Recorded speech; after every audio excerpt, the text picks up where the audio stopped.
Yes people, good morning, good afternoon, good evening to all of you. कैसे सब लोग? Hope so आप सब लोग बहुत बढ़िया रहेंगे। मैं बता दूं, मैं भी बहुत अच्छा हूं। तो चलिए, आज हम रिवाइज करने वाले हैं एक topic, that is residential status and scope of total income. बहुत ही इजी टॉपिक है, बहुत मजा आता है इस टॉपिक में आपको। तो चलिए चालू करते हैं, इस टॉपिक को रिवाइज करते हैं। सबसे पहली चीज यह है कि सर रेसिडेंशियल स्टेटस निकालना क्यों जरूरी है। एक बात बता दूं, रेसिडेंशियल स्टेटस एवरी ईयर निकाला जाता है। एवरी ईयर देखना पड़ता है कि किसी भी पर्सन का रेसिडेंशियल स्टेटस क्या है, क्योंकि अगर कोई पर्सन रेजिडेंट बन जाता है ना, तो उसके लिए पूरे वर्ल्ड की इनकम पे टैक्स लगता है। मींस इंडिया की income as well as foreign से जो इनकम कमाएगा उस पर भी टैक्स लगेगा अगर कोई पर्सन रेजिडेंट बन जाता है। लेकिन अगर कोई पर्सन नॉन रेजिडेंट होता है ना, तो उसके लिए सिर्फ इंडिया की इनकम है, उसी पे टैक्स लगता है। तो अपने को पता करना पड़ेगा कोई पर्सन रेजिडेंट है या नॉन रेजिडेंट है करंट प्रीवियस ईयर में। तो चलिए चालू करते हैं। सबसे पहले रेसिडेंशियल स्टेटस इंडिविजुअल का, कि सर इंडिविजुअल का रेसिडेंशियल स्टेटस कैसे देखेंगे। तो इंडिविजुअल का रेसिडेंशियल स्टेटस देखने के लिए बेटा दो बेसिक कंडीशन है, और ये दो बेसिक कंडीशन जो है ना, ये दो बेसिक कंडीशन में से अगर आपने एक भी बेसिक कंडीशन सेटिस्फाइड कर ली तो आप बन गए रेजिडेंट। दो बेसिक कंडीशन है 1 और 2, और ये दो बेसिक कंडीशन में से आपने अगर एक भी बेसिक कंडीशन सेटिस्फाइड कर ली, means at least one basic condition satisfied कर ली, तो आप बन गए रेजिडेंट, अदरवाइज आप बन गए नॉन रेजिडेंट। अब आप बोलोगे ये दो बेसिक कंडीशन कौन सी है। सबसे पहली basic condition, stay in India for 182 days और मोर इन प्रीवियस ईयर, और stay in India for 60 days और more in previous year and 365 days और more in last 4 previous year. तो देखिए दो बेसिक कंडीशन क्या क्या समझने की कोशिश करना। सबसे पहला, stay in India for 182 days और मोर इन प्रीवियस ईयर, और stay in India for 60 days और more in previous year and 365 days और more in last 4 previous year. अब एक चीज समझना, यहां प्रीवियस ईयर का मतलब करंट प्रीवियस ईयर से है। आप 182 डेज या उससे ज्यादा इंडिया में स्टे किया है तो पहली बेसिक कंडीशन सेटिस्फाइड होगी। सेकेंड बेसिक कंडीशन क्या बोलती है, stay in India for 60 days और more in previous year, means current previous year में 60 डेज और मोर एंड 365 डेज और more in the last 4 previous year. Last 4 previous year means current previous year को छोड़ दीजिए, उसके पिछले जो 4 प्रीवियस ईयर है उसमें आपका टोटल 365 डेज और मोर का स्टे रहा है। अब ये दो बेसिक कंडीशन है, इन दोनों के बीच में यहां पे आप देखेंगे और लिखा हुआ है। और का मतलब होता है इन दोनों में से अगर एक भी बेसिक कंडीशन सेटिस्फाइड हो गई तो आप बन गए रेजिडेंट, अदरवाइज आप बन गए नॉन रेजिडेंट। अब एक बात समझना, अगर कोई एसएससी नॉन रेजिडेंट बन जाता है, कोई इंडिविजुअल नॉन रेजिडेंट बन जाता है, तो बेटा बोलने का तेल लेने गया, आगे आपको कुछ चेक करने की जरूरत नहीं है। मींस एक भी कंडीशन सेटिस्फाइड नहीं की, that person is a non resident बन गया तो तेल लेने गया। क्या बोला? तेल लेने गया। अपन लोग क्लास में क्या बोलते थे, गोज टू बाय ऑयल। तो नॉन रेजिडेंट बन गया तो गोज टू बाय ऑयल। लेकिन अगर कोई पर्सन है वो रेजिडेंट बन गया, मींस इन दोनों में से at least one basic condition satisfied कर दी, रेजिडेंट बन गया, तो आपको चेक करना पड़ेगा कि वो person resident and ordinarily resident है या फिर resident but not ordinarily resident है। वो individual resident and ordinarily resident है या resident but not ordinarily resident है। तो उसके लिए दो एडिशनल कंडीशन है, 2 एडिशनल कंडीशन। और पहली एडिशनल कंडीशन है रेजिडेंट फॉर 2 प्रीवियस ईयर और more in the last 10 previous year and stay in India for 730 days और more in last 7 previous year. तो 2 एडिशनल कंडीशन है। और एक बात समझना, अगर ये दोनों एडिशनल कंडीशन सेटिस्फाइड कर ली along with at least one basic condition, तो वो बंदा बन जाएगा resident and ordinarily resident, otherwise वो पर्सन बनेगा resident but not ordinarily resident. तो दो एडिशनल कंडीशन कौन सी है? पहली additional condition, resident for the 2 previous year और more in the last 10 previous year and stay in India for 730 days और more in the last 7 previous year. तो ये दोनों एडिशनल कंडीशन के बीच में यहां पे एंड लिखा हुआ है, मींस बोथ एडिशनल कंडीशन वो सेटिस्फाइड करता है at least along with one basic condition, then that person will be treated as a resident and ordinarily resident, otherwise that person will be treated as resident but not ordinarily resident. अब एक और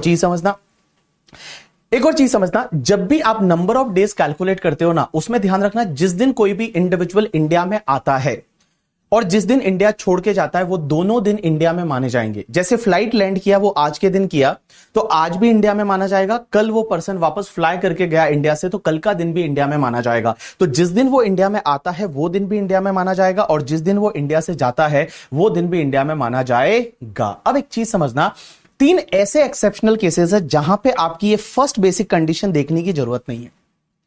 there are 3 exceptional cases.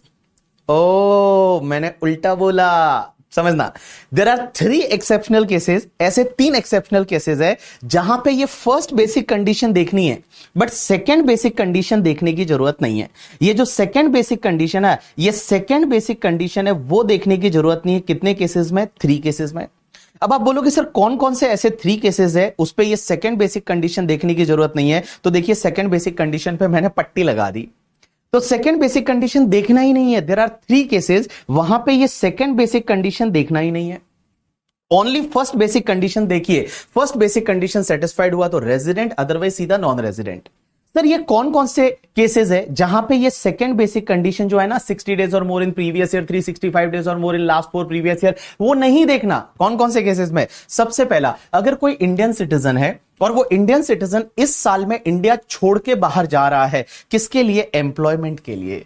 तो कोई Indian citizen है, Indian citizen means Bharat का नागरिक है, वो इस साल में इंडिया छोड़ के जा रहा है बाहर, किस लिए जा रहा है? एम्प्लॉयमेंट के लिए इंडिया के बाहर जा रहा है, तो सेकंड बेसिक कंडीशन देखने की जरूरत नहीं है। एम्प्लॉयमेंट का मतलब होता है कि बाहर या तो कोई जॉब करने जा रहा है या फिर कोई बिजनेस करने जा रहा है, कोई प्रोफेशन करने जा रहा है, तो वो तुम्हारे एम्प्लॉयमेंट की कैटेगरी में आता है। और एम्प्लॉयमेंट की कैटेगरी में आता है तो इंडिया के बाहर अगर इंडियन सिटीजन है, वो इस साल इंडिया छोड़ के बाहर जा रहा है for an employment outside India, तो आपको सेकंड बेसिक कंडीशन नहीं देखना। दूसरा, अगर कोई इंडियन सिटीजन है, वो क्रू मेंबर है किसी इंडियन शिप का और इस साल इंडिया छोड़ के बाहर जा रहा है, Indian citizen is a crew member. Crew member का मतलब जो शिप के ऊपर जो लोग काम करते हैं उसको क्रू मेंबर बोलते हैं। तो crew member of the Indian ship और वो इंडिया छोड़ के इस साल में बाहर जा रहा है, तो उसके लिए भी ये सेकंड बेसिक कंडीशन देखने की जरूरत नहीं है। तीसरा पॉइंट, अगर कोई इंडियन सिटीजन है या पर्सन ऑफ इंडियन ओरिजिन है। पर्सन ऑफ इंडियन ओरिजिन का मतलब होता है ऐसा पर्सन जिसके पेरेंट्स या ग्रैंड पेरेंट्स में से किसी का जन्म अनडिवाइडेड इंडिया में हुआ था। अनडिवाइडेड इंडिया में बिफोर 1947 इंडिया, पाकिस्तान, बांग्लादेश तीनों मिलकर अनडिवाइडेड इंडिया होता है। तो अगर कोई पर्सन, इंडिविजुअल ऐसा है जिसके पेरेंट्स में से किसी का या ग्रैंड पेरेंट्स में से किसी का जन्म अनडिवाइडेड इंडिया में हुआ था, तो उसको पर्सन ऑफ इंडियन ओरिजिन बोलेंगे। इस हिसाब से मैं बता दूं, पाकिस्तान में जितने लोग रहते हैं वो सब पर्सन ऑफ इंडियन ओरिजिन है। बांग्लादेश में जितने लोग रहते हैं वो पर्सन ऑफ इंडियन ओरिजिन है। आपने देखा होगा ऐसे बहुत सारे, इंग्लैंड में लोग रहते हैं, कनाडा में लोग रहते हैं, अमेरिका में लोग रहते हैं, वो इंडियन ओरिजिन है। इंडियन ओरिजिन का मतलब होता है कि उसके पेरेंट्स या ग्रैंड पेरेंट्स में से किसी का जन्म है वो अनडिवाइडेड इंडिया में हुआ था। तो देखिए, मैंने बोला कोई इंडियन सिटीजन है या पर्सन ऑफ इंडियन ओरिजिन है जो इंडिया के बाहर बिजनेस में, एम्प्लॉयमेंट में या प्रोफेशन में एंगेज्ड है, मींस इंडिया के बाहर काम करता है, वो इस साल में इंडिया आ रहे हैं विजिट करने के लिए, और उनकी जो टोटल इनकम है एक्सक्लूडिंग फॉरेन सोर्स का इनकम, मींस इंडिया से जो उनकी इनकम है वो अप टू 15 लाख है, मींस 15 लाख या उससे कम है, तो उस पर्टिकुलर केस में बेटा ये सेकंड बेसिक कंडीशन देखने की जरूरत नहीं है। तो मैं क्या बोल रहा हूं, 3 लोग ऐसे हैं, there are 3 exceptional cases where this second basic condition आपको देखने की जरूरत नहीं है। सेकंड बेसिक कंडीशन पे आपको काटा मारना है। कौन कौन से 3 केसेस? सबसे पहले, Indian citizen leave India during the previous year for an employment outside India. Indian citizen leave India during the previous year as a crew member of the Indian ship. Indian citizen और person of Indian origin comes in India for a visit and उनका जो India से income है वो India से income उनका 15 लाख या उससे कम है, 15 लाख से ज्यादा नहीं है।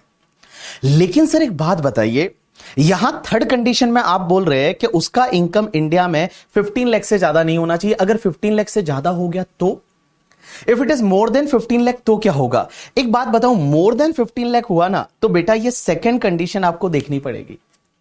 ये सेकेंड कंडीशन आपको देखनी पड़ेगी और यहां 60 डेज की जगह आपका रिप्लेस हो जाएगा 120 डेज से।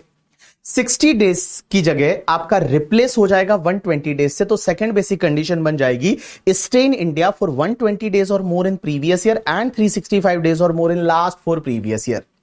एंड गाइज, अगर फर्स्ट बेसिक कंडीशन सेटिस्फाइड नहीं होती और ये सेकेंड बेसिक कंडीशन सेटिस्फाइड हो जाती है 120 डेज वाली, जब कोई इंडियन सिटीजन या पर्सन ऑफ इंडियन ओरिजिन जो इंडिया में आ रहे हैं, विजिट के लिए आ रहे हैं और उनका इंडियन इनकम 15 लाख से ज्यादा है और ये सेकेंड बेसिक कंडीशन अगर सेटिस्फाइड हो जाती है तो वो बंदा रेजिडेंट बन जाएगा। बट सीधा resident but not ordinarily resident बनाना है, वहां पे फिर आपको एडिशनल कंडीशन वगैरह चेक करने की जरूरत नहीं है। मैंने क्या बोला, वापस बोल रहा हूं कि देखिए, अगर कोई इंडियन सिटीजन या पर्सन ऑफ इंडियन ओरिजिन जो इंडिया के बाहर कोई जॉब करता है, बिजनेस करता है, प्रोफेशन करता है, वो इस साल इंडिया में विजिट के लिए आ रहा है और उसका टोटल इनकम अगर 15 लाख या उससे कम है तो उस पर्टिकुलर केस में सेकंड बेसिक कंडीशन देखना ही नहीं है।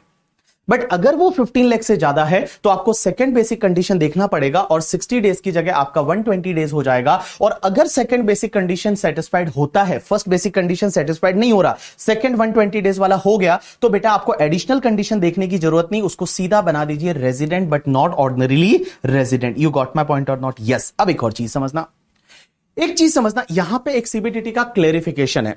क्लेरिफिकेशन ये है कि अगर कोई भी इंडियन सिटीजन है और वो इंडियन सिटीजन किसी क्रू मेंबर है किसी शिप का।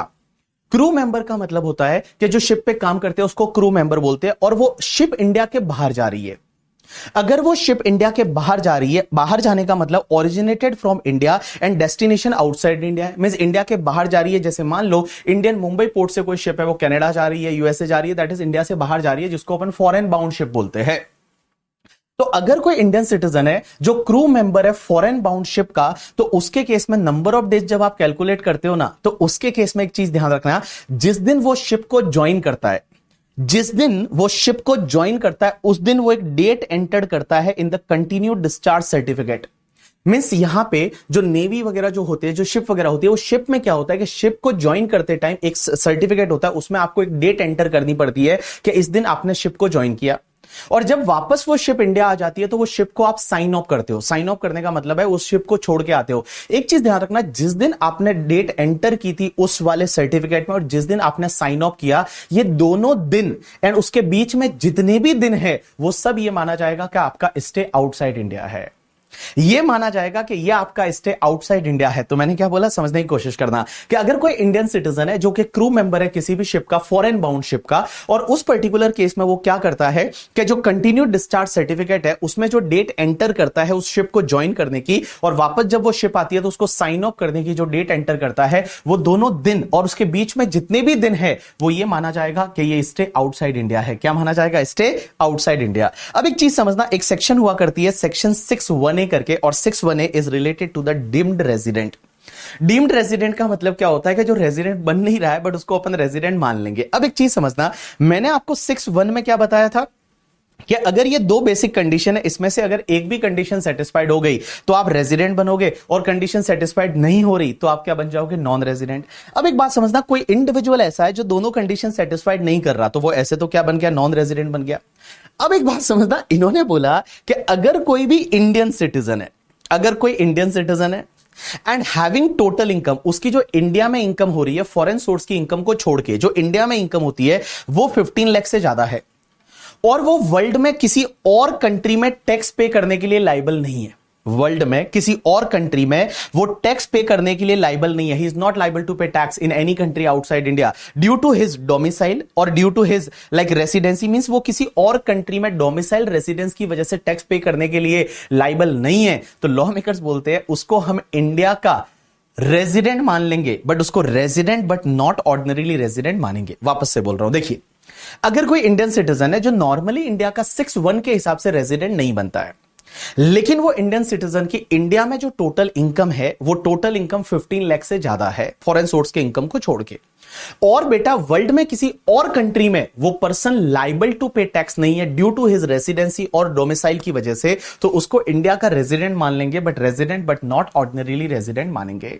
आपको पता रहेगा क्लास में मैंने आपको एग्जांपल दिया था टेक्निकल गुरुजी का, और जो टेक्निकल गुरुजी है गौरव, आई थिंक राइट, तो टेक्निकल गुरुजी है वो दुबई में रहता है, बंदा दुबई में रहता है, बट वो सिटीजनशिप उसके पास अभी भी इंडिया की है। अब एक बात समझिए, वो ऐसे तो नॉन रेजिडेंट बन गया क्योंकि पूरे साल दुबई में रहा, अब वो नॉन रेजिडेंट बन गया बट वो इंडियन सिटीजन है। एक बात समझना, और उसकी मान लो इंडिया से इनकम हो रही है वो 15 लाख से ज्यादा है, इंडिया में उसका कोई बिजनेस वगैरह कुछ भी रहेगा, तो इंडिया से जो इनकम होती है वो अगर 15 लाख से ज्यादा है, एंड गाइस वो पर्सन कहीं पे भी लाइबल टू पे टैक्स नहीं है ड्यू टू हिज रेसिडेंसी और डोमिसाइल, क्योंकि दुबई में टैक्स वगैरह लगता नहीं है, तो उस पर्टिकुलर केस में उसको हम इंडिया का डीम्ड रेजिडेंट मान लेंगे, बट वो resident but not ordinarily resident माना जाएगा। You got my point or not? Yes. अब एक चीज समझना, एचयूएफ का रेसिडेंशियल स्टेटस कैसे पता चलेगा? तो एचयूएफ का रेसिडेंशियल स्टेटस निकालने के लिए आपको देखना पड़ेगा कि वो एचयूएफ का कंट्रोल और मैनेजमेंट ऑफ इट्स अफेयर कहां से चल रहा है। मींस अफेयर कहां से चल रहा है नहीं, अफेयर्स का मतलब होता है कि उसका कंट्रोल मैनेजमेंट, उसके जो भी बिजनेस के जो अफेयर्स है वो कहां से कंट्रोल हो रहे हैं, मैनेज हो रहे हैं, वो कहां से हो रहे हैं। अगर वो पार्टली और फुल्ली इन इंडिया है तो एचयूएफ रेजिडेंट बन जाएगा, और अगर वो मान लो होली आउटसाइड इंडिया है तो वो एचयूएफ नॉन रेजिडेंट बन जाएगा। तो देखिए एचयूएफ के केस में आपको क्या देखना है कि उसका मैनेजमेंट कंट्रोल कहां से हो रहा है, मैनेजमेंट एंड कंट्रोल उसके जो अफेयर्स है उसका कहां से हो रहा है। अगर होली और पार्टली इन इंडिया है तो वो रेजिडेंट, और अगर होली आउटसाइड इंडिया है तो वो नॉन रेजिडेंट। अब एक और चीज समझना, अगर एचयूएफ रेजिडेंट बन गया तो आपको देखना पड़ेगा कि वो एचयूएफ आर एंड ओआर है या फिर आर बट एनओआर है। उसके लिए आपको देखना पड़ेगा क्या कर्ता जो उस एचयूएफ का है वो कर्ता दोनों एडिशनल कंडीशन 6 की सेटिस्फाइड कर रहा है नहीं।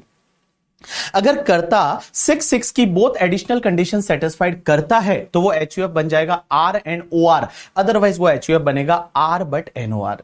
तो मैंने क्या बोला, देखो कंट्रोल एंड मैनेजमेंट है उसके अफेयर के कहां से, पार्टली और होली इन इंडिया है तो रेजिडेंट, अदरवाइज नॉन रेजिडेंट।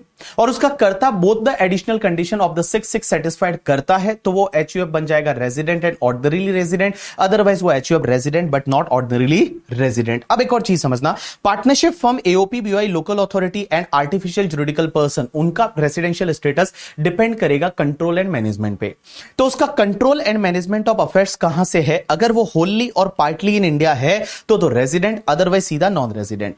अब यहां पे वो नहीं देखना कि R and O R, R but NOR. एक बात बताऊं, ये R and O R and R but NOR है ना, ये सिर्फ इंडिविजुअल और एचयूएफ के केस में देखा जाता है, बाकी किसी भी पर्सन के केस में नहीं देखा जाता। तो मैंने क्या बोला कि कोई भी partnership firm, AOP, BOI, local authority, artificial juridical person है, अगर वो होली और पार्टली कंट्रोल फ्रॉम इंडिया है तो वो रेजिडेंट बन जाएगा, अदरवाइज वो क्या बन जाएगा, नॉन रेजिडेंट। कंपनी के केस में क्या होता है, एक बात बताऊं, जो भी इंडियन कंपनी होती है ना, जो इंडिया में इनकॉर्पोरेट हुई है, वो हमेशा रेजिडेंट होती है, ऑलवेज रेजिडेंट। बीबी वर्चुअल्स प्राइवेट लिमिटेड, रिलायंस है, टाटा है, ये सब क्या है, ये इंडिया में रजिस्टर्ड हुई है, इंडियन कंपनी है, तो ये सब ऑलवेज रेजिडेंट है। लेकिन कोई भी फॉरेन कंपनी है ना, वो फॉरेन कंपनी रेजिडेंट तभी बनेगी अगर उस फॉरेन कंपनी का पोयम इंडिया में है। पोयम का मतलब होता है place of effective management and control. Place of effective management and control कहां पे है, place of effective management and control का मतलब होता है कि उसके डिसीजन कहां से लिए जा रहे हैं, जो क्रूशियल डिसीजन है वो कहां से लिए जा रहे हैं। तो फॉरेन कंपनी का क्रूशियल डिसीजन अगर इंडिया से लिए जा रहे हैं तो वो फॉरेन कंपनी इंडिया की रेजिडेंट बन जाएगी, अदरवाइज वो फॉरेन कंपनी इंडिया की नॉन रेजिडेंट बन जाएगी करके। ठीक है, चलिए अब आप बोलोगे ये पोयम डिसाइड कैसे होता है, वो अपन सब सीए फाइनल में पढ़ने वाले हैं। उसके बाद में एक सेक्शन आती है 5, that is scope of total income. एक बात बताऊं, इनकम दो तरह की होती है, एक होती है इंडियन इनकम और एक होती है फॉरेन इनकम। अब आप बोलोगे इंडियन इनकम किसको बोलते हैं, तो इंडियन इनकम का मतलब होता है ऐसी इनकम जो या तो इंडिया में अक्रूड हुई है या फिर इंडिया में रिसीव हुई है, या तो इंडिया में अक्रूड हुई है या इंडिया में रिसीव हुई है, उसको बोलेंगे इंडियन इनकम। और फॉरेन इनकम किसको बोलेंगे, कि जो अक्रूड भी आउटसाइड इंडिया हुई है और रिसीव्ड भी आउटसाइड इंडिया हुई है, उसको अपन बोलेंगे फॉरेन इनकम। तो इंडिया में या तो अक्रूड हुई है, अक्रू का मतलब जनरेट कहां पे हुई है। जैसे मैं सैलरी इनकम की बात करूंगा तो जॉब कहां पे कर रहे हो, अगर जॉब इंडिया में कर रहे हो तो अक्रू इंडिया में हो रही है। हाउस प्रॉपर्टी रेंटल की बात करूंगा तो हाउस प्रॉपर्टी लोकेटेड अगर इंडिया में है तो उसका रेंट है वो अक्रू इंडिया में हो रहा है। अगर बिजनेस एंड प्रोफेशन इंडिया में है तो इसका जो अक्रू हो रहा है इनकम वो इंडिया से हो रहा है। कैपिटल असेट अगर इंडिया में लोकेटेड है तो कैपिटल असेट को बेचने से जो प्रॉफिट होगा, कैपिटल असेट अगर इंडिया में है तो उसका income capital gain accrue India में हो रहा है। अगर आपकी अदर सोर्सेज की इनकम है, जैसे मान लो इंडियन कंपनी से डिविडेंड मिला, या मान लो इंडियन बैंक है, इंडिया में जो बैंक है उससे इंटरेस्ट मिला, तो वो अक्रू कहां हो रहा है, इंडिया में हो रहा है। तो दैट इज कॉल्ड अक्रू। और जनरेटेड या उसका सोर्स कहां पे है, अगर मान लो सोर्स इंडिया से है तो वो इंडियन इनकम है, या फिर मान लो सोर्स इंडिया से नहीं है लेकिन वो रिसीव्ड इंडिया में हुई है, मतलब पहली बार वो पैसा मिला कहां पे है। अगर वो पैसा मिला कहां पे है तो वो रिसीव्ड अगर इंडिया में है तो वो इंडियन इनकम है। एक बात समझना, मैं गया यहां से दुबई इंस्टीट्यूट के लिए लेक्चर लेने के लिए, दुबई में मैंने लेक्चर लिया, उसके बाद मैं मुंबई आया और मुंबई में मुझे पैसा मिला। देखो ये जो इनकम हुई वो अक्रू तो दुबई में हुई थी, because I have perform my service in the Dubai, but मुझे पैसा अगर मुंबई में मिला तो रिसीव्ड इन इंडिया हुई, और रिसीव्ड इन इंडिया हुई तो ये इंडियन इनकम हो जाएगी। तो इंडियन इनकम किसको बोलते हैं, या तो जो अक्रू और अराइज इन इंडिया हुई है या फिर जो रिसीव्ड इन इंडिया हुई है। इन दोनों में से एक भी चीज अगर इंडिया में हुई तो वो तुम्हारी इंडियन इनकम हो जाएगी। और फॉरेन इनकम किसको बोलेंगे, जो इंडिया के बाहर अक्रू हुई है और बाहर ही रिसीव हुई है, बाहर ही अक्रू हुई है एंड बाहर ही रिसीव हुई है, उसको अपन फॉरेन इनकम बोलेंगे। अब एक चीज समझना, कौन से पर्सन के लिए कौन सी इनकम टैक्सेबल होती है। तो एक चीज ध्यान रखना, सबसे पहली चीज, अगर कोई person resident and ordinarily resident होता है, resident but not ordinarily resident होता है, या नॉन रेजिडेंट होता है, इंडियन इनकम जो होती है ना वो सबके लिए टैक्सेबल है। मींस इंडियन इनकम है वो सबके लिए टैक्सेबल है, आर एंड ओ आर के लिए भी टैक्सेबल है, आर बट एनओआर के लिए भी टैक्सेबल है, एंड एनआर के लिए भी टैक्सेबल है। इंडियन इनकम सबके लिए टैक्सेबल है। लेकिन जो फॉरेन इनकम होती है, फॉरेन इनकम में अगर फॉरेन इनकम है बट वो बिजनेस कंट्रोल फ्रॉम इंडिया है, या फॉरेन प्रोफेशन वो सेटअप इन इंडिया है। देखो, फॉरेन इनकम है मींस फॉरेन में बिजनेस है या फॉरेन में प्रोफेशन है, अक्रूड भी बाहर से हो रही है, रिसीव्ड भी बाहर से हो रही है, बट अगर वो बिजनेस कंट्रोल इंडिया से है, या वो फॉरेन का कोई प्रोफेशन ऐसा है जो पहले सेटअप इंडिया में हुआ था, वो फॉरेन का प्रोफेशन है, तो उस पर्टिकुलर केस में ऐसी जो फॉरेन इनकम है ना, जो बिजनेस कंट्रोल इंडिया से हो रहा है, प्रोफेशन वो सेटअप इन इंडिया बट अभी इंडिया के बाहर है, तो वो income R and O R के लिए टैक्सेबल होगी, आर बट एनओआर के लिए टैक्सेबल होगी, और एनआर के लिए टैक्सेबल नहीं होगी। अब एक और चीज समझना, कोई दूसरी फॉरेन इनकम है ना, तो दूसरी फॉरेन इनकम जो है वो सिर्फ आर एंड ओ आर के लिए टैक्सेबल होती है, आर बट एनओआर के लिए टैक्सेबल नहीं होती, और एनआर के लिए भी टैक्सेबल नहीं होती। तो मैंने क्या बोला, देखो, इंडियन इनकम तीनों के लिए टैक्सेबल हो जाएगी, foreign income but business control from India, profession was setup in India, वो आर एंड ओ आर के लिए टैक्सेबल है, आर बट एनओआर के लिए टैक्सेबल है, एनआर के लिए नहीं है। And guys, other foreign income है वो आर एंड ओ आर के लिए टैक्सेबल है, आर बट एनओआर एनआर के लिए टैक्सेबल नहीं है। इसको आप ऐसे समझ सकते हो, अब आपको समझ में आएगा। एक चीज ध्यान रखो, देखो, आर एंड ओ आर ऐसा है जिसके लिए पूरे वर्ल्ड की इनकम टैक्सेबल है। देखो ना, आर एंड ओ आर के लिए पूरे वर्ल्ड की इनकम टैक्सेबल है, इंडियन इनकम भी टैक्सेबल और फॉरेन इनकम भी टैक्सेबल।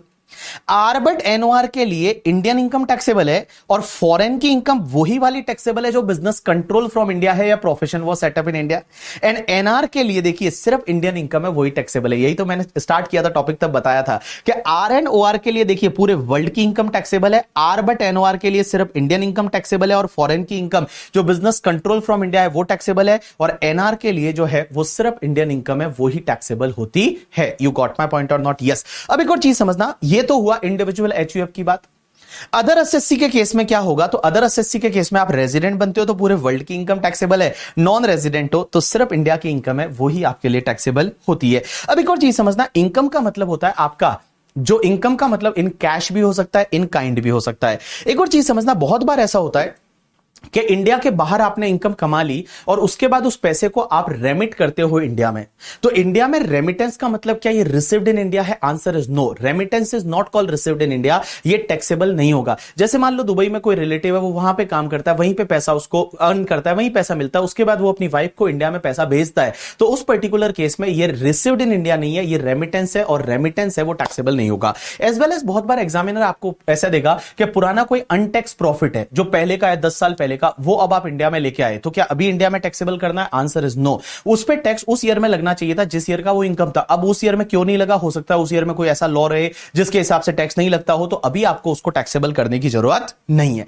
अब एक चीज समझना, इनकम एक तो रिसीव्ड इन इंडिया होती है, एक deemed to be received in India होती है। अब ये deemed to be received in India का मतलब क्या होता है? बड़ा सिंपल सा पॉइंट है, आपने देखा होगा सैलरी में आपको पता है एम्प्लॉयर कॉन्ट्रीब्यूशन करता है आरपीएफ में, और जो एम्प्लॉयर कंट्रीब्यूशन करता है आरपीएफ में 12% ऑफ सैलरी तक तो एग्जेम्प्ट होता है, बट 12% से ऊपर वाला है वो टैक्सेबल होता है। अब आप बोलोगे वो तो एम्प्लॉय को तो मिला ही नहीं पैसा, वो तो आरपीएफ में गया, तो भी क्या वो एम्प्लॉय के हाथ में टैक्सेबल होगा? आंसर इज यस, वो deem to be received in India माना जाएगा और वो एम्प्लॉय के हाथ में टैक्सेबल हो जाएगा। As well as the RPF पे जो इंटरेस्ट क्रेडिट होता है वो 9.5% तक पर एनम का एग्जेम्प्ट है, और 9.5% से ऊपर वाला रहेगा वो टैक्सेबल होगा, ये deem to be received in hands of employee माना जाएगा। एज वेल एज एम्प्लॉयर, आपको पता रहेगा जो न्यू पेंशन स्कीम 80CCD वाला है उसमें अगर एम्प्लॉयर कंट्रीब्यूट करता है, न्यू पेंशन स्कीम जो 80CCD वाला है उसमें अगर एम्प्लॉयर कंट्रीब्यूशन करता है, तो वो कंट्रीब्यूशन वाला पैसा मिला नहीं है एम्प्लॉय को, बट तो भी ये माना जाएगा it is received by employee and employee के हाथ में टैक्सेबल हो जाएगा। एज वेल एज अगर आपका यूआरपीएफ का पैसा आरपीएफ में ट्रांसफर करते हो, यूआरपीएफ का पुराना बैलेंस था वो अगर आरपीएफ में ट्रांसफर करते हो तो उस टाइम पे वो टैक्सेबल होता है, वो एम्प्लॉय को रिसीव नहीं हुआ, बट तो भी ये माना जाएगा कि वो deem to be received by employee. अब एक और चीज समझना, कुछ इनकम ऐसी होती है जो deem to be accrued or arise in India मानी जाती है। ऐसा देखने पे लगेगा ये तो इंडिया में अक्रू अराइज नहीं हुई, बट तो भी वो deem to be accrued or arise in India मानी जाएगी। कौन कौन सी? सबसे पहला, थ्रू और from any business connection in India. अगर मान लो नॉन रेजिडेंट का इंडिया में कोई बिजनेस कनेक्शन है और बिजनेस कनेक्शन की वजह से अगर कोई इनकम होती है तो वो उसके लिए deem to be accrued or arise in India माना जाएगी। अब आप बोलोगे ये बिजनेस कनेक्शन क्या होता है? मैं बता दूं, लास्ट ईयर तक बिजनेस कनेक्शन को इंटरमीडिएट में डिफाइन किया हुआ था, बट अभी उसको हटा दिया है। अभी आपके सिलेबस में, न्यू सिलेबस में बिजनेस कनेक्शन का जो डेफिनेशन है वो हटा दिया है। बट बिजनेस कनेक्शन होता क्या था कि अगर कोई फॉरेनर है, वो क्या करता है, इंडिया में किसी एजेंट को अपॉइंट करता है, और एजेंट क्या करता है, उस नॉन रेजिडेंट के बिहाफ पे इंडिया में अगर कोई ऑर्डर सिक्योर करता है, या उसके बिहाफ पे कोई कॉन्ट्रैक्ट कंक्लूड करता है, या उसका स्टॉक रखता है और उसके कहने अनुसार उस स्टॉक की डिलीवरी करता है इंडिया में, तो वो बिजनेस कनेक्शन बन जाता था। और नॉन रेजिडेंट का उस बिजनेस कनेक्शन की वजह से कोई इनकम होता था, तो वो deem to be accrued or arise in India माना जाता था। बट आपको सिर्फ इतना याद रखना है कि नॉन रेजिडेंट का अगर इंडिया में बिजनेस कनेक्शन है, बिजनेस कनेक्शन की वजह से कोई इनकम होता है, तो वो deem to be accrued or arise in India माना जाएगा। या फिर अगर कोई प्रॉपर्टी इंडिया में है, या फिर इंडिया में कोई एसेट है, या इंडिया में कोई सोर्स है, या इंडिया में कोई कैपिटल एसेट सिचुएटेड थी और उसको ट्रांसफर कर देते हैं, तो उससे जो इनकम होगा वो deem to be accrued or arise in India माना जाएगा। जैसे फॉर एन एग्जांपल मान लो डेविड वार्नर है, वो फॉरेन का बंदा है, बट इंडिया में उसका एक प्रॉपर्टी है, एक हाउस प्रॉपर्टी है, ठीक है, और हाउस प्रॉपर्टी का रेंट आ रहा है, या उसने घर बेच दिया, कैपिटल गेन है, तो ये deem to be accrued or arise in India माना जाएगा। इंडिया में उस पर टैक्स लगेगा। लेकिन एक चीज समझना, 4 इनकम ऐसी है जो ये माना जाएगा कि ये बिजनेस कनेक्शन नहीं है इंडिया में।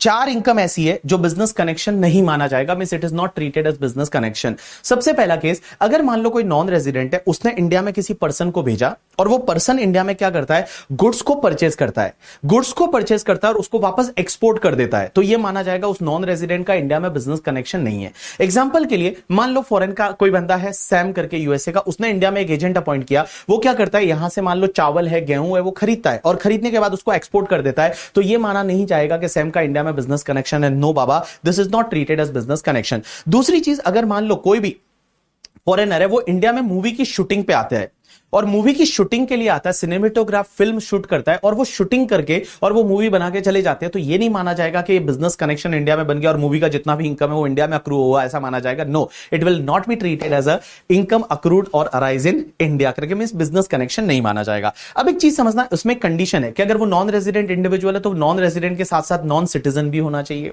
अगर वो नॉन रेजिडेंट पार्टनरशिप फर्म है, तो उसके जितने भी पार्टनर है वो partner non resident non Indian citizen होने चाहिए। अगर वो कंपनी है, तो कंपनी के जितने भी शेयर होल्डर है, वो share holder non Indian citizen, non resident and non Indian citizen होने चाहिए। अगर ये सब कंडीशन सेटिस्फाइड होती है, तो उस पर्टिकुलर केस में मूवी शूटिंग का मतलब इंडिया में बिजनेस कनेक्शन नहीं बनेगा।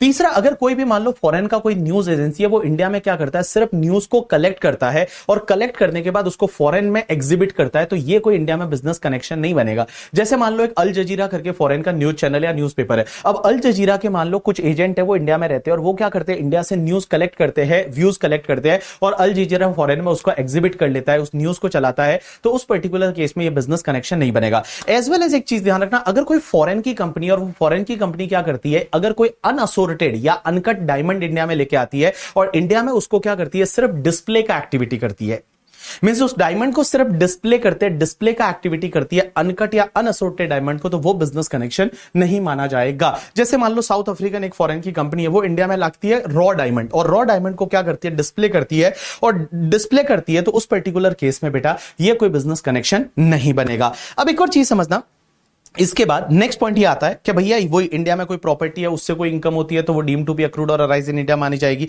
या इंडिया में कोई भी असेट है, वो आप ट्रांसफर करते हो, भले उसके डॉक्यूमेंट इंडिया में रजिस्टर्ड हुए हैं या नहीं, उससे कोई फर्क नहीं पड़ता, वो तुम्हारी deem to be accrued or arise in India माना जाएगा करके, ठीक है। अब एक और चीज समझना, नेक्स्ट पॉइंट बोलता है कि salary income for the service rendered in India, whether such income before और after service rendered like gratuity, pension, profit in lieu of salary. जैसे फॉर एन एग्जांपल, एक बंदा है, उसने सर्विस इंडिया में दी थी, जॉब इंडिया में करता था, रिटायरमेंट के बाद वो थाईलैंड में शिफ्ट हो गया। अब रिटायरमेंट के बाद में वो थाईलैंड में शिफ्ट हो गया। अब एक बात समझना, वो थाईलैंड में बैठे बैठे पेंशन मिल रही है उसको, तो वो pension deem to be accrued or arise in India मानी जाएगी, क्योंकि उसने सर्विस इंडिया में रेंडर्ड की थी। एक और चीज समझना, अगर मान लो कोई भी इंडियन सिटीजन है और उसको अपनी गवर्नमेंट के लिए सर्विस दे रहा है, और गवर्नमेंट से जो सैलरी मिलती है ना, वो हमेशा deem to be accrued or arise in India मानी जाएगी। जैसे मान लो इंडिया के बहुत सारे जो इंडियन फॉरेन सर्विस के ऑफिसर है, वो बाहर इंडिया की इंडियन एम्बेसीज में काम करते हैं। जैसे कनाडा की एम्बेसी में यहाँ के लोग काम करते हैं, तो उनको पैसा कौन देता है, इंडियन गवर्नमेंट देती है। तो इंडियन गवर्नमेंट जो उनको सैलरी देगी, वो हमेशा deem to be accrued or arise in India मानी जाएगी, और वो इंडिया में टैक्सेबल हो जाएगी। लेकिन उनको जो परक्यूजिट और अलाउंसेस मिलते हैं ना, वो 10(7) की वजह से एग्जेम्प्ट होते हैं। तो सेक्शन 10 क्लॉज नंबर 7 की वजह से जो भी परक्यूजिट है, अलाउंसेस है, वो पूरे क्या हो जाएंगे, एग्जेम्प्ट हो जाएंगे। एक और चीज समझना, अगर इंडियन कंपनी किसी को भी डिविडेंड देगी ना, भले वो इंडिया के बाहर दे रही है, तो भी वो deem to be accrued or arise in India माना जाएगा। एक और चीज समझना, अगर मान लो इंडिया के बाहर आपने जाके किसी को गिफ्ट दे दिया, इंडिया के बाहर आपने जाके किसी को गिफ्ट दे दिया, मतलब gift of any money made by resident ने किसी नॉन रेजिडेंट को दिया है या फॉरेन कंपनी को दिया है या किसी आर बट एनओआर को दिया है, तो वो डीम टू बी अक्रूड और अराइज्ड इन इंडिया माना जाएगा। तो मैंने हुआ क्या, एक बात समझने की कोशिश करना। मैं इंडिया से पैसा लेके दुबई गया, अब दुबई में मैंने किसी शेख को गिफ्ट कर दिया, दुबई में मैंने किसी शेख को गिफ्ट किया। अब वो शेख क्या बोलता है कि ये इनकम तो हमरा दुबई में अक्रूड हुआ है, रिसीव भी दुबई में हुआ, तो इंडिया में टैक्सेबल नहीं। बोला ऐसा कैसे? तो अगर मान लो कोई रेजिडेंट पर्सन है, उसने इंडिया के बाहर जाके किसी नॉन रेजिडेंट फॉरेन कंपनी को या किसी आर बट एनओआर को गिफ्ट दिया पैसा, तो वो भी उस पर्सन रिसीवर के लिए डीम टू बी अक्रूड और अराइज्ड इन इंडिया माना जाएगा, और सेक्शन 56(2)(10) की वजह से वो आईएफओएस में टैक्सेबल हो जाएगा करके। अब एक और चीज समझना, नेक्स्ट पॉइंट आता है, ये बड़ा इंटरेस्टिंग है करके, ठीक है। ये नेक्स्ट पॉइंट आता है and this is the last point and this is very interesting point, इस पे आप ध्यान देने की कोशिश करना। ये क्या बोलता है कि अगर कोई नॉन रेजिडेंट है, यहां पे मैं इसका फोटो बनाता हूं, समझने की कोशिश करता कि अगर कोई नॉन रेजिडेंट है, ये नॉन रेजिडेंट है और ये नॉन रेजिडेंट ने लोन दिया अपनी गवर्नमेंट को, या तो गवर्नमेंट को, गवर्नमेंट का मतलब अपनी government, central government, state government, कोई भी हो सकती है, गवर्नमेंट को, और इस गवर्नमेंट से अगर इस नॉन रेजिडेंट को इंटरेस्ट मिलता है ना, तो वो interest deem to be accrued or arise in India माना जाएगा। मैंने क्या बोला कि एक नॉन रेजिडेंट ने अपनी गवर्नमेंट को लोन दिया और उस लोन पे अगर इंटरेस्ट मिलता है तो इस नॉन रेजिडेंट को वो deem to be accrued or arise in India माना जाएगा और वो टैक्सेबल हो जाएगा। दूसरा, अगर इस नॉन रेजिडेंट ने मान लो किसी रेजिडेंट पर्सन को लोन दिया, किसी रेजिडेंट पर्सन को लोन दिया और वो रेजिडेंट पर्सन ने अगर इस नॉन रेजिडेंट को इंटरेस्ट दिया, तो वो deem to be accrued or arise in India माना जाएगा। मींस नॉन रेजिडेंट ने किसी रेजिडेंट को लोन दिया और वो रेजिडेंट ने उसको जो इंटरेस्ट दिया वो deem to be accrued or arise in India माना जाएगा। अब एक और चीज समझना, एक और चीज समझना, इन्होंने बोला यहां पे इसका एक एक्सेप्शन है। एक्सेप्शन यह है कि इस रेजिडेंट ने वो पैसा लेके इंडिया के बाहर के किसी बिजनेस में लगाया है या इंडिया के बाहर किसी सोर्स का इनकम कमाने के लिए लगाया है, तो फिर इस नॉन रेजिडेंट के लिए वो deem to be accrued or arise in India नहीं माना जाएगा। एक एग्जांपल लेते हैं, जैसे मान लो एक यूएसए का बंदा है जिसका नाम है लोबो, एक एनआर है जिसका नाम है लोबो और वो यूएसए का है। उसने मान लो अपनी गवर्नमेंट को लोन दिया, गवर्नमेंट से इंटरेस्ट मिला, deem to be accrued or arise in India. अगर लोबो ने किसी रेजिडेंट पर्सन को लोन दिया, रेजिडेंट पर्सन का नाम है, एग्जांपल के लिए लेते हैं बीबी सर, मैं रेजिडेंट पर्सन हूं, मुझे लोन दिया और मैंने उसको इंटरेस्ट दिया, तो वो deem to be accrued or arise in India माना जाएगा लोबो के लिए और वो टैक्सेबल होगा। लेकिन अगर मैंने उस पैसे को, बीबी सर ने उस पैसे को इंडिया के बाहर के किसी बिजनेस में यूज किया है या इंडिया के बाहर किसी सोर्स का इनकम कमाने के लिए यूज किया है, तो फिर लोबो के लिए वो deem to be accrued or arise in India नहीं माना जाएगा।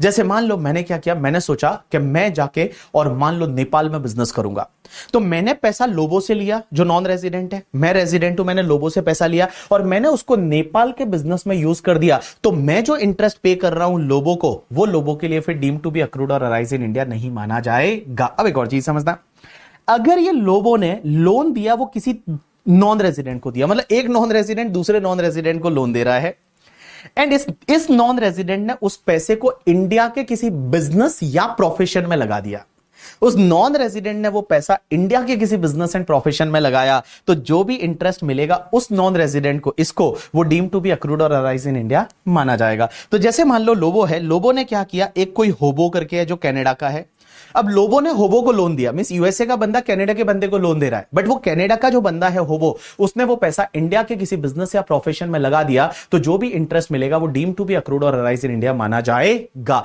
लेकिन एक चीज ध्यान रखना, यहां पे जो नॉन रेजिडेंट है उसने उस पैसे को कहां लगाया, इंडिया के बिजनेस या प्रोफेशन में लगाया, तो ही वो इंटरेस्ट इस लोबो के लिए deem to be accrued or arise in India माना जाएगा। You got my point or not? Yes, this is related to the interest. एक और चीज बता दूं, यहां सिर्फ तभी deem to be accrued or arise in India माना जाएगा जब ये होबो जो है कनाडा का, वो उसको इंडिया के बिजनेस या प्रोफेशन में लगाता है। मान लो इंडियन कंपनी के शेयर खरीद लेता है या इंडिया में इन्वेस्ट कर लेता है, तो deem to be accrued or arise in India नहीं माना जाएगा। ये तभी माना जाएगा जब होबो जो कनाडा का है वो पैसा लोबो जो यूएसए का है उससे लेने के बाद इंडिया के किसी बिजनेस या प्रोफेशन में लगाता है, बिजनेस या प्रोफेशन करता है उसका खुद का पैसे से, तो उस पर्टिकुलर केस में वो deem to be accrued or arise in India माना जाएगा। ऐसा ही एक कॉन्सेप्ट आता है रॉयल्टी और एफटीएस का। रॉयल्टी एफटीएस का मतलब होता है, रॉयल्टी का मतलब जैसे मान लो know how, patent, copyright, trademark, franchisee, design वगैरह आप देते हो, तो उससे जो पैसा मिलता है, उसके बदले जो पैसा मिलता है, that is called royalty. As well as fees for technical service का मतलब होता है कि अगर आप कोई टेक्निकल सर्विस देते हैं, मैनेजमेंट सर्विस देते हैं और उससे रिलेटेड कोई पैसा मिलता है, दैट इज कॉल्ड एफटीएस और फीस फॉर टेक्निकल सर्विस। अब एक चीज समझना, यहां पे इन्होंने क्या बोला कि अगर कोई नॉन रेजिडेंट है, एग्जांपल के लिए वापस वही ले लेते हैं, लोबो। लोबो एक नॉन रेजिडेंट है, उसने क्या किया, अब अपनी गवर्नमेंट को कोई सर्विस दी और गवर्नमेंट ने अगर रॉयल्टी एफटीएस दिया, तो वो लोबो के लिए deem to be accrued or arise in India माना जाएगा। या फिर मान लो लोबो ने किसी रेजिडेंट पर्सन को, बीबी सर को कोई ऐसी सर्विस दी और जो कि जिसके लिए रॉयल्टी एफटीएस का पैसा मिला, तो वो भी deem to be accrued or arise in India माना जाएगा। लेकिन बीबी सर ने उस सर्विस को इंडिया के बाहर के किसी बिजनेस में या इंडिया के बाहर के किसी इनकम अर्न करने में लगाया, तो वो deem to be accrued or arise in India नहीं माना जाएगा। अब एक चीज समझना, लोबो ने वो सर्विस होबो को दी, और होबो का है नॉन रेजिडेंट है, होबो कहां का है, कनाडा का। अगर होबो को दी तो उस पर्टिकुलर केस में वो deem to be accrued or arise in India तभी माना जाएगा जब ये होबो ने क्या किया, वो वाला सर्विस है वो इंडिया के किसी बिजनेस या प्रोफेशन में लगाया या इंडिया में किसी सोर्स का इनकम कमाने के लिए लगाया। देखो इंटरेस्ट वाले पार्ट में ये लाइन नहीं जुड़ी हुई थी। इंटरेस्ट वाले में क्या था कि ये जो होबो है ना, वो क्या करता है, उस पैसे को इंडिया के किसी बिजनेस या प्रोफेशन में लगाता है, बस इतना था। लेकिन यहां पे क्या है कि जो सर्विस ले रहा है होबो, ये होबो इंडिया के किसी बिजनेस प्रोफेशन में लगाता है वो सर्विस, या इंडिया में किसी सोर्स का इनकम कमाने के लिए लगाता है, इंडिया में किसी सोर्स का इनकम कमाने के लिए लगाता है, तो वो deem to be accrued or arise in India माना जाएगा करके। ठीक है, तो देखो इन जो इंटरेस्ट है और रॉयल्टी एफटीएस है, उसमें छोटा सा फर्क ये है कि इंटरेस्ट वाले में क्या था कि ये दूसरा जो नॉन रेजिडेंट होबो है, वो इंडिया के किसी बिजनेस या प्रोफेशन में वो पैसा लगाता है, सिर्फ इतना लिखा हुआ था। और यहां पे क्या लिखा हुआ है कि इंडिया के किसी बिजनेस या प्रोफेशन में लगाता है या इंडिया में किसी सोर्स का इनकम कमाने के लिए लगाता है, तो वो deem to be accrued or arise in India माना जाएगा। So guys, this is the completion of your topic residential status and scope of total income. तो ये टॉपिक को कंप्लीट करने के लिए मुझे 35 मिनट्स का टाइम लगा और ये 35 मिनट्स में अपन ने आराम से इस टॉपिक को रिवाइज किया। इसको आपको कम से कम रिवाइज कितनी बार करना पड़ेगा पता है? कम से कम 10 बार रिवाइज करेंगे, 10 बार इसको सुनेंगे। जहां पे भी आप चल फिर रहे हैं, घूम रहे हैं, खाना खा रहे हैं, कुछ भी कर रहे हैं, आप इसको सुनेंगे, आपके दिमाग में चीजें फिट बैठते जाएगी। और जैसे ही आप इसको रिवीजन लेक्चर को सुन ले, उसके बाद फटाफट आप क्वेश्चन मिलाइए, आप एमसीक्यूज करिए। और जब आप क्वेश्चन मिलाएंगे, जब आप एमसीक्यूज करेंगे, तो मैं आपको बता दूं, आपका कॉन्फिडेंस है वो वहां इस हाई लेवल पे चला जाएगा। और मैं बता दूं, अगर आपको फर्स्ट ग्रुप क्लियर करना है तो टैक्सेशन का पेपर क्लियर करना है, क्योंकि बाकी दो पेपर इजीली क्लियर हो जाते हैं। मेन जो बच्चे अटकते हैं वो टैक्सेशन में अटकते हैं, और टैक्सेशन में इसलिए अटकते हैं क्योंकि पेपर बड़ा वास्ट है। लेकिन ऐसे ऐसे लोग भी हैं जिन्होंने 90 प्लस स्कोर किया है टैक्सेशन में। इस बार आपने देखा होगा ऑल इंडिया रैंक 1 जो आई, जय जुमुलिया, और वो हमारा स्टूडेंट था और उसने 96 मार्क्स टैक्सेशन में स्कोर किया। 96 किसको बोलते हैं? बहुत सारे बच्चे बोलते हैं कि सर 96 में तो 2 बच्चे पास हो जाते करके। ठीक है, सच बोल रहा हूं, 2 बच्चे पास हो जाते हैं 96 में, बट वो बंदे ने 96 मार्क्स स्कोर किया, बहुत बड़ी बात है। सोचो उस बंदे की अंडरस्टैंडिंग लेवल क्या रही होगी, उसका लिखने का तरीका क्या रहा होगा, उसके प्रोविजन कितने अच्छे से दिमाग में बैठे होंगे, तब जाके उसने 96 marks in the taxation paper score किया।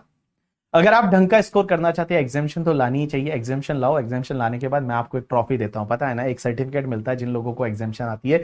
इस बार भी बहुत सारे बच्चों को एग्जामिशन आई और एग्जामिशन आती है, उनको मैं एक सर्टिफिकेट देता हूं, ट्रॉफी देता हूं। वो सर्टिफिकेट हमेशा आपके साथ में रहना चाहिए, ये आपके लिए मोटिवेशन है। और देखो, मेहनत तो करनी पड़ेगी, बिना मेहनत के इस दुनिया में कुछ भी नहीं मिलता करके। ठीक है, आपको लगता है कि आपके लिए एग्जाम के कितना टाइम बचा है? बहुत कम टाइम बचा है, और इस टाइम में आप जो है वो 100% पढ़ाई को दे दो, बाकी सब चीजों को छोड़ दो। आप ये समझिए एग्जाम तक आपके लिए वनवास है। राम जी जो थे, राम जी ने 14 साल का वनवास भोगा था।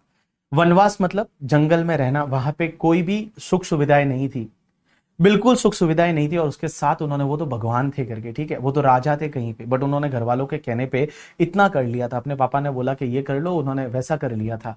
क्या आप अपने आप से पूछो, आप कितना वनवास भोग रहे हो? आपने जो आपके टीचर कह रहे हैं, आपके घर वाले कह रहे हैं, आपके पेरेंट्स कह रहे हैं, क्या उसका आप 100% मान रहे हो? आप क्या वनवास भोग रहे हो? एक बार ट्राई तो करके देखो, 4-5 महीने सब चीजों को छोड़ के तो देखो, एकदम दुनिया से विरक्त होके तो देखो, सिर्फ एंड सिर्फ पढ़ाई पे ध्यान लगा के तो देखो, रिजल्ट जो है वो आपका आएगा करके। ठीक है, जैसे राम आए हैं वैसे आपका भी रिजल्ट आएगा, और ऑब्वियसली आप जो है वो आगे बढ़ोगे और सीए बनोगे, बिकॉज लाइफ में यही 4-5 साल है जो आपकी जिंदगी बना सकते हैं या बिगाड़ सकते हैं। बिकॉज मैं हमेशा बोलता हूं कि you are only maker and breaker of your life. So guys, give your 100% करके। ठीक है, और अच्छे से पढ़ाई करिए, बाकी रिवीजन लेक्चर के थ्रू हम लोग मिलते रहेंगे। Thanks a lot.